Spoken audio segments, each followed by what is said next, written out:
మెదక్ పట్టణంలోని హౌసింగ్ బోర్డులో కుర్రశేఖర్ అనే ఇంట్లో సుమారు 10 లక్షల విలువ గల 4.5 కిలోల వెండి, 15 తులాల బంగారం, అమెరికా డాలర్లతో పాటు వెండి వస్తువులు, పూజా సామాగ్రి దొంగలించిన హైదరాబాద్లోని మల్కాజ్గిరికి చెందిన నలుగురు వ్యక్తులు A2 లాతిక్, A3 రాజులను పట్టుకుని రిమాండ్ చేశారు పోలీసులు.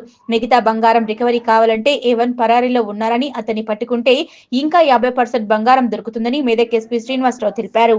మెదక్ పట్టణంలోని హౌసింగ్ బోర్డు కాలనీకి చెందిన కుర్రశేఖర్ ఇంట్లో జూన్ 8వ తేదీన జరిగిన దొంగతనం కేసులో హైదరాబాద్ కు చెందిన గుడాల సతీష్, A2 గుడ్డు రాజు, A3 నిందితులను అరెస్ట్ చేసి వారి వద్ద నుంచి ఒక కారు, ఒక ఆటో, 4.50 కిలోల వెండి వస్తువులు, 5 గ్రాముల బంగారం, 3 కెమెరాలు, keypad phone, iPad, Samsung iPad, $326 American cents స్వాధీనం చేసుకున్నట్లు తెలిపారు. నిందితులను అరెస్ట్ చేసి రిమాండ్ కు పంపాలన్నారు. ప్రధాన నిందితుడు తిరుమల్ పరారీలో ఉన్నాడని, అతని కోసం గాలిస్తున్నట్లు పేర్కొన్నారు. దొంగతనం కేసులో 8 లక్షల విలువైన వస్తువులు చోరీకి గురికాగా ఇప్పటి వరకు సుమారు 4 లక్షల విలువైన వస్తువులు రికవరీ అయినట్లు తెలిపారు. ప్రధాన నిందితుడు దొరికితే మిగతా వస్తువులు కూడా రికవరీ అవుతాయన్నారు. ఈ కేసు ఛేదనలో భాగంగా పనిచేసిన డీఎస్పీ, సిఐలు, సిబ్బందిని ఎస్పీ అభినందించారు.